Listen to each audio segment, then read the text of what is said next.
Major support for these programs is provided by Bank of America Merrill Lynch and Perfect Building Maintenance, New York Community Bank, Kilroy Architectural Windows, New York's Window Company, Greenberg Traurig, LLP, M&T Bank, Chase Commercial Term Lending.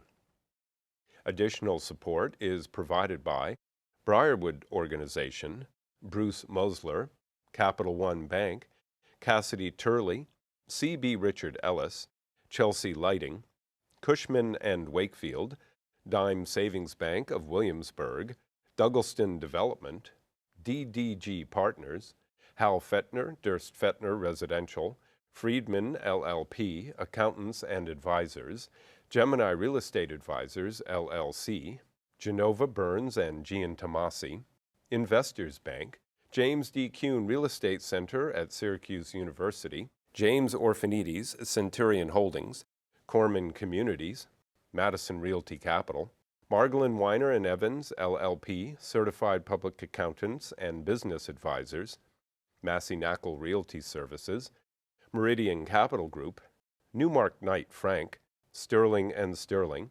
SJP Properties, Stonehenge Partners, the Wickoff Group, Urban American, and Ackman Ziff Real Estate, Ariel Property Advisors, Eastern Consolidated, Essex Capital Partners, Goldman Properties, Moynihan Group, Muss Development, RAL Development Services, the Spandrel Group, LLC, Rosewood Realty Group, Terra CRG, Triangle Equities.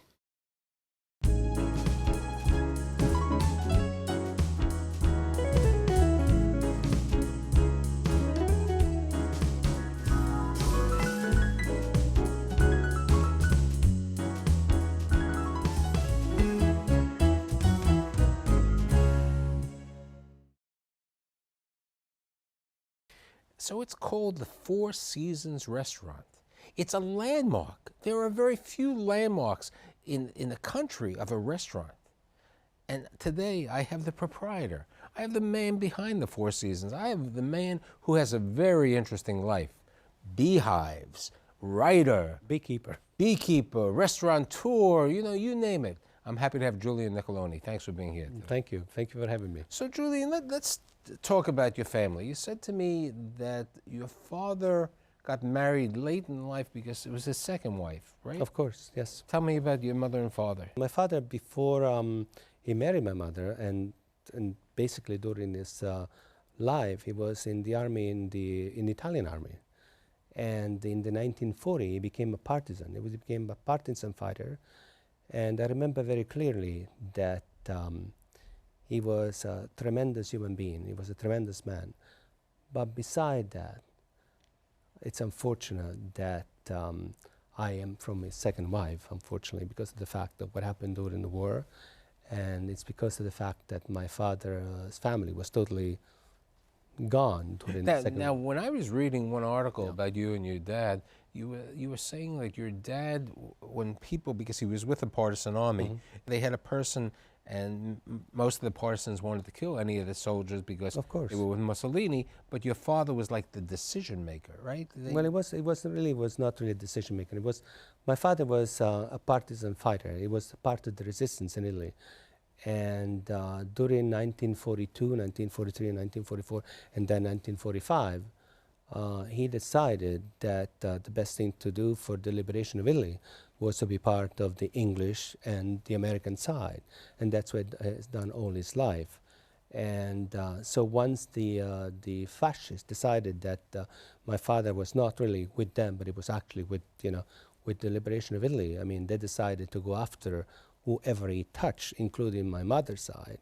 And one day, when the fascists decided that my father was about to marry my mother, they took over, they went after my uncle, which happened to be my mother's brother, and they took him over on top of a hill, and they asked him to dig his own grave. And my father got there before, and he said, well, you have a choice. You can dig his grave, but you have to dig your own grave as well. So that's basically why my father married my mother, and the rest is basically history. Now, you were born in Tuscany? I was born in Tuscany. I was born in the Garfagnano region, which is probably a national park. It's one of the most beautiful places in Italy. In Italy, we have many beautiful places, by the way. But it's a very incredible region, and it's really beautiful. And at the same time, it's very poor. It's a very poor region, I would like to say. Now, you were telling me that your mother and father, basically, the house was a house for relatives. It was a restaurant for travelers. You know, there was always people there. Tell me a little bit. My house is still there, and your brother operates. of course, my brother is still there, believe it or not. And the house that I was born and where my brother was born, and a lot of people were born actually, it's called Casina Rossa. It's still there. It was like a marketplace. It's still a marketplace, and it's basically was the center of the small community where everybody gathered. And I would like to add, which I think is really one of the most important things in my life, that basically what I really understood about life in general. But I remember when I was a child, 10, 11, 12, 13, 14 years old, my father used to take me everywhere where he operated in the region, because he was an intelligence officer for the resistance fighter, by the way. And there were people there crying and hugging him and making food for him. It was like one of the most incredible things that I've ever, just like, even today, I just can't believe it. A very warm childhood. Yeah. And you said to me, you worked in the restaurant, you worked in the store, you used to garden mushrooms, yes, right? Of course, yes. So you graduate high school, and then what do? You go to school? Well, you know, what I did basically was following my father's footsteps. What you have to do in Italy, you have to make do whatever you can get your hands on, you know. And during those particular times, talking about the 1970, very early 70s, things were pretty tough in Italy. Things were not as good as they are today. And so we were able to manage our life. So we were gardening our garden, we were picking mushroom, we were selling mushroom. We did everything we could. But at the same time, we were self-reliant. The only thing that we had to go to the market was to buy salt and tobacco, nothing else. So you raised your own meat? We raised our own meat, we raised our own chicken, we did everything. It was really amazing. It was like fantasy land. And I'm really happy to say that, because nowadays I can see a lot of people in this country are trying to do exactly the same thing, which is a really good thing and so on. And what I would like to add to that, my father died when he was 96 years old, and so did my mother, 96 years old. Can you imagine? It shows living good on the genes. land. Good genes, and that's the food of the four seasons. Yes. So you now go to Oh, well, so as soon as after high school, which, you know, is very local high school and so on, I decided, because of my father, because of the fact that, you know, we totally enjoyed the entertainment side of the Four Seasons. Actually, not the Four Seasons. I'm going to my life. You were in the entertainment. I was actually brought up in a situation that we never said no to anybody at all. So anyway, You told me the house was open 24 hours a day. If somebody wanted a dinner, they came over. 24 hours a day, and we had people sleeping over at my house. We had people eating and drinking in my house for the whole day. I mean, people sometimes sit there for 3-4 days at a time, which is really incredible. So anyway, so after all this, we had a local friend that said to us, you know, it would be wonderful for you to go into the army. And I said, oh, in the army, I don't think it's possible at all. So my father said, it's not a problem, because, you know, I'm one of the resistance fighters in Italy, so I think it's very easy to do, and so on. So I went to the local district and so on, and yes, they accepted me into the Italian Air Force and so on, but that was not good enough for me. So, and I decided that the best thing for me to do would really be because I totally enjoy the fact of the food and the wine, etc., to enroll into hotel school in Rome, and that's what I did. So spent 2 years in hotel school. I went to hotel school in Rome for 2 years. It were incredible years. It was really probably one or two my best years of my life and so on. And then after that, the people that graduated from that school, which was hotel school in Rome, outside of Rome, you had the choice of going either to work in Hotel de Paris, Monte Carlo, or some hotel in France, or some other hotel. So you went to Monte Carlo? I went to, of course, there's no question about it, the best hotel in the world. So I went to work at the Hotel de Paris, Monte Carlo, and I was 17 years old. It was an experience. You spent what, anyway. 2 years there? No, I spent there 1 whole year. 1 year. And then you had an uncle and some cousins I had one cousin, yes. who lived in New York. Yep. And what happens? You made the trip here, right? Well, while I was in Monte Carlo, and I was totally delighted about the kind of experience I was having. And can you imagine a young kid from Tuscany, working in one of the finest hotels in the world with some of the finest people. I mean, the food there was incredible. It was the beginning of this French transformation of food. It was unbelievable. It was like, oh my God, is it really real? So you said it's time. Let me make my first trip to America. Right? And so my cousin, I actually met my cousin in Monte Carlo. He came over for a cocktail reception because they had some cocktail reception in the hotel for Monte Carlo and so on. So, and I met my cousin. I only met my cousin like a couple of times. And my cousin was basically as old as my father because, they were in the war together. And so he said to me, are you really enjoying what you're doing today? And I said, of course I'm enjoying what I'm doing. Are you kidding me? This is like heaven, thinking about from Tuscany to Monte Carlo, and what do you want me to tell you? This is great. So he said to me, I think you should come to America. I think you should. And of course, so as soon as my experience was over in Monte Carlo, which was probably one of the best experiences in my life, he invited me here, and I came here. And you lived in Queens. You told me I live in Queens, of course. I live in 4610 Skillman Avenue. Skillman Avenue. With my uncle, believe it or not. With your uncle? With a different uncle. Right. Now, this uncle had an interesting background. Your uncle worked at this St. particular Regis, uncle, correct? no, this particular uncle actually did not work. I mean, my uncle, well, this is a different uncle. My cousin used to be the general manager at the St. Regis Hotel.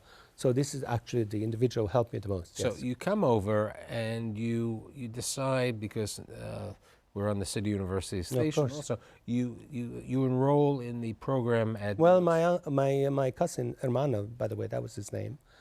Unfortunately, he's dead by now, but he told me that the only way to get ahead is basically for you to go to school. You can just come to this country and just do, what you like to do in life. I think you have to go to school. So he enrolled me in New York City Community College in Brooklyn in 1972, and I was there for 2 years. Right, which happened to have and continues to have one of the finest, hospitality program, restaurants and hotels. Well, I would like to tell you that I'm sorry to be, I don't want to be demeaning, but I'd like to say that at that time, New York City Community College had one of the best school as far as hotel management in this country, and it was incredible. I mean, we had so many incredible people taking classes there, and in school that was really incredible.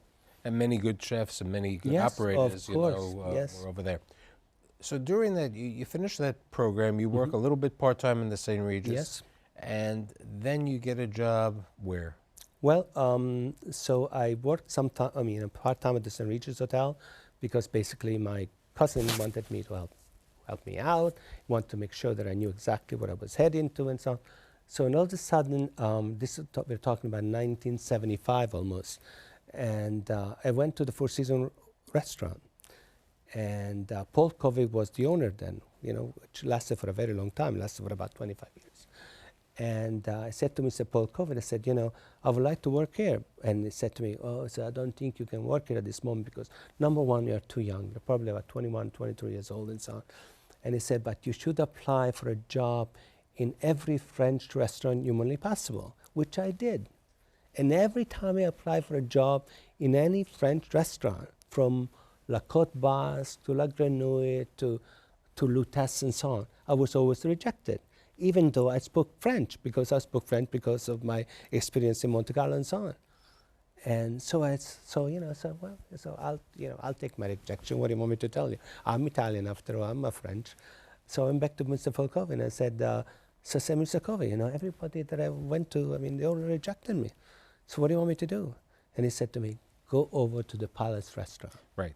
So this Frank Valenza, who had originally, restaurateur, a variety of terms, previously an actor. He was an actor as well, an actor. Of course. The proof of the pudding was first, and then he opens up the most expensive restaurant in the world, probably. Yeah. over there In in the sovereign 1975. in 1975, the worst economy over Of there. course. And he's charging. He had a $50 $50 for a price-fixed dinner, which was. Did not exist anywhere. The reviews. I mean, there was an article saying that he had given.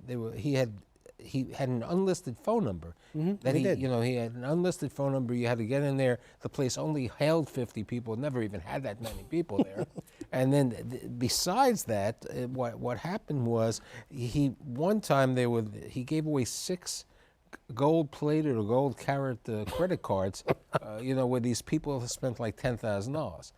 Needless to say, the restaurant lasted about 6 years, but I think it lasted longer than that, by the way. it closed in 1981. It will file Chapter 11. fine. And the real reason why it closed was Divorce. that the divorce, and his wife created a little grief with him. Yeah. But fortunately, Julian Niccolini, now Niccolini, has the opportunity to go back. You're having dinner one night at the Four Seasons, and what happens? Well, This is 1977. 1977. We're going forward, I guess. Right. So 1977, I'm off from this incredible restaurant called the Palace Restaurant in the summertime and so on, because nowadays we're thinking about the fact that every major French restaurant is closing during the summertime. So I have a month off. Everybody has a month off. So I have nothing to do. You either go to Italy, or go to France, or you go travel around the world and so on. So I'm off for 1 month, and I decided for myself, said, you know what, the best thing for me to do, instead of going away, I like to travel around the city to find out more about the city and so on. So I decided to go back to the Four Seasons restaurant for dinner. So I go to the Four Seasons restaurant for dinner. It's myself and someone else, and we had the best time of our life, and the food was superb. The setting was incredible. I mean, and I said to myself, why are all these French people constantly talking bad about the Four Seasons restaurant? So I'm beginning to realize the Four Seasons restaurant is a much better restaurant than all of them put together. Now we're talking about 1977. We're not talking about 2012. And so the next day I called up again Paul Cove, and I said, I enjoyed myself so much that I would like to work here again. And he said, of course. So the next day I had a meeting with them, and they hired me. Now, let me give, before I go to your life, let me give a little history of the Four Seasons. The Four Seasons is in the 375 Park Avenue, which is called the Seagram's building. And what really was, very few people would realize that where the Seagram's building is, the 375 Park, there were apartment houses in that neighborhood before they built this. And that time, Samuel Brofman wanted to build an office building, and he was ready to hire the architect who built the Lever House, which was across the street. The only problem was that the individual who built the Lever House, his prior building was Madison Square Garden and Two Penn Plaza, both properties which would not really come into the quality. So Samuel Brofman's daughter basically talked her father out of using the person over there. So what happened was, at that time, the question was, and as we've seen, 345 Park Avenue today has a bank branch over there. So there was a question, and then 277, the question was, should this become a bank branch? Should it, somebody at one time said, should it be a showroom for a Cadillac? And what really happened was, because it's a Philip Johnson design, and all the rest, they said, let's make this a restaurant. Because maybe Sam Brofman wanted to be there, and I think his son, Edgar, who's there today, who's your partner. So what happens is, it's 1959, and the famous Four Seasons, where they brought wood, they brought such a design, the tapestry and everything. And then, and at that time, you come in there basically 18 years afterwards for the, originally was run by Restaurant Associates, Joe Baum, which was Joe Baum was, this was the best. This was the best of the Restaurant Associates. There's no question about that. But you can't put Charlie O's and other places in this situation. So now we fast forward to Mr. Niccolini, and it's 77. Now, did your partner later on, when did Mr. Von Beeder join the Four Seasons?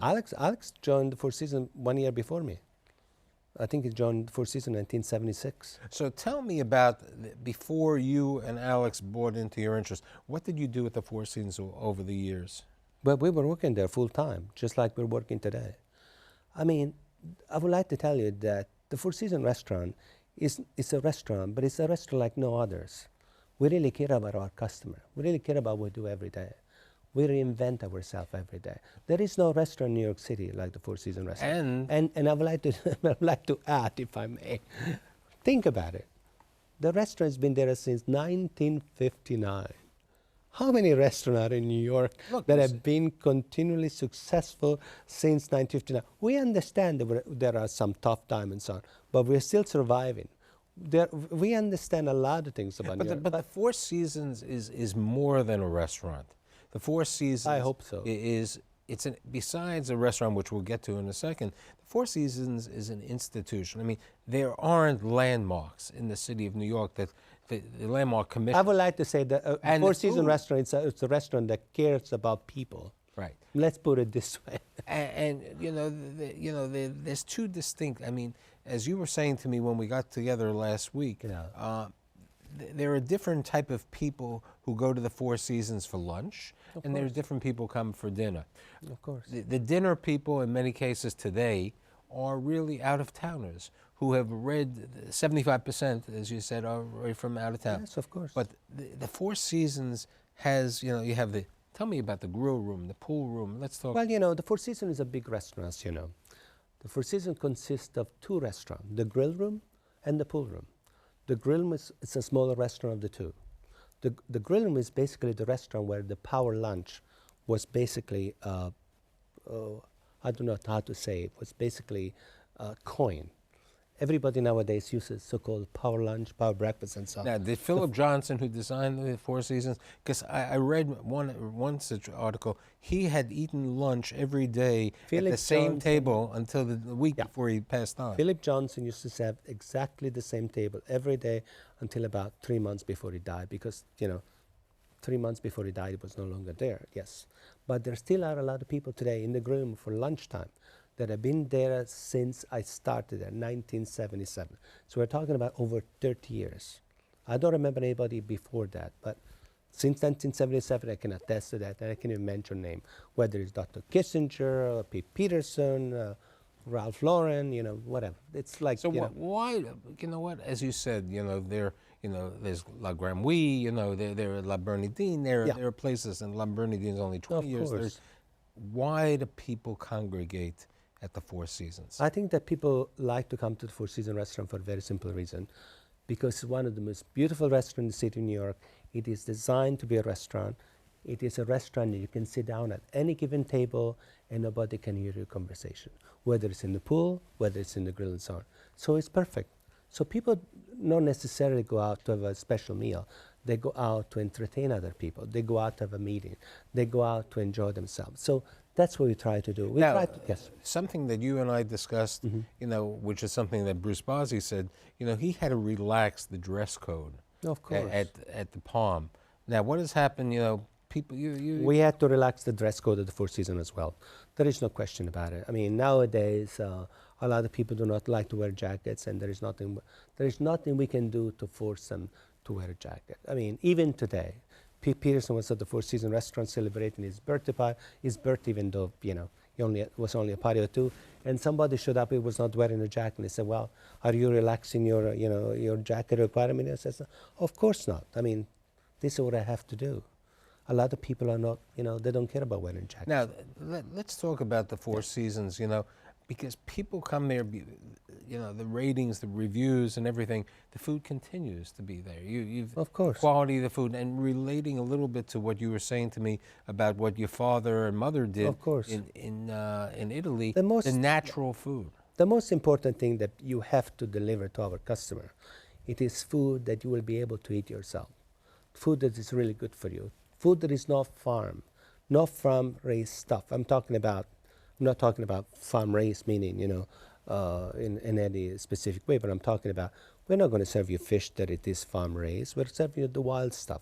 We're serving something that is only good for you, that we would like to eat ourselves, and that's very important. And the most important thing is that to constantly use seasonal food. You know, if you want tomato the Four Seasons, you're not going to get tomato during the winter time. You're not going to get tomato in the summertime. If you want strawberry, the same thing applies. It's the Four Seasons. I understand, but a lot of people don't understand that.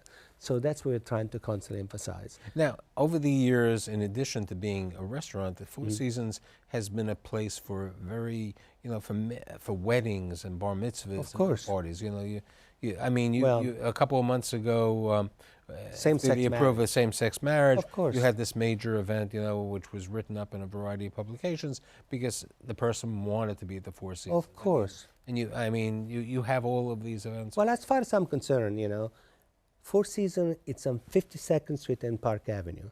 I think that's pretty sum it up. I think it's like the center of the world as far as I'm concerned. I mean, it's located in one of the most beautiful design building ever built, thanks to Phyllis Lambert. Of course, the sister Edgar Bronfman Sr. The Four Seasons restaurant is designed by Philip Johnson. There are people on everyday basis from around the world that come to see that space.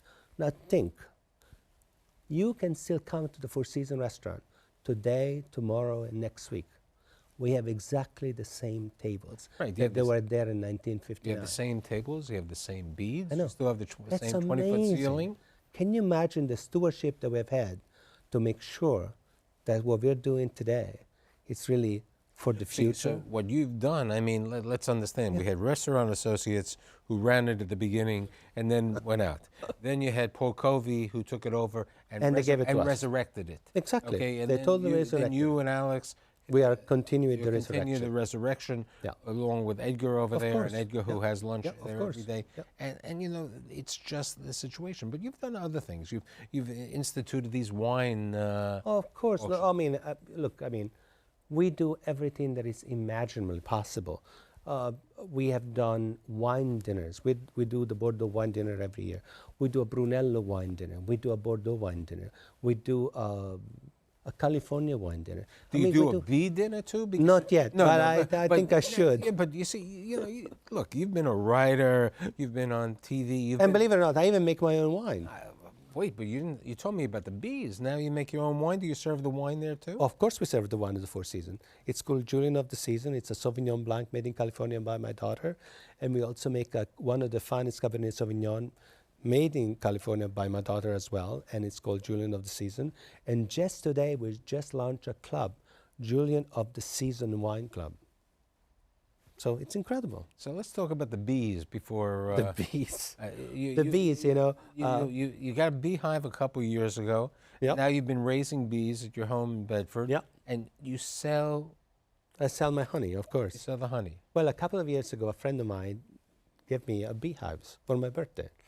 And it was so intriguing. It was incredible. It was like, so I decided to start making honey, and which we did. It is one of the most time-consuming thing in the world if you want to do it for yourself. But the honey, it is beautiful. There is nothing better than making your own honey and eating your honey. Because you know what? Because you know 100% that honey, it's only honey in the bottle. There is nothing else added to it. And it's all natural. Of course it's all natural. It's all natural. So, if you look at it this way, for the young person who grew up in Tuscany, in the mountain. In the mountain, you've come from the mountain to the other mountain. Of course, another mountain. And yes. you have done, you and your partner, and you continue. We try every day to do the best we can. You try every day, and as I said, I wasn't there in 2009. I hope I'll be there for the next celebration, and many, many years. And if your parents, let them rest in peace at 96. Let's hope the Four Seasons stays for many years. And I'd like to thank you for being here today. Well, thank you very much for letting me be in here. Thank you. Great pleasure.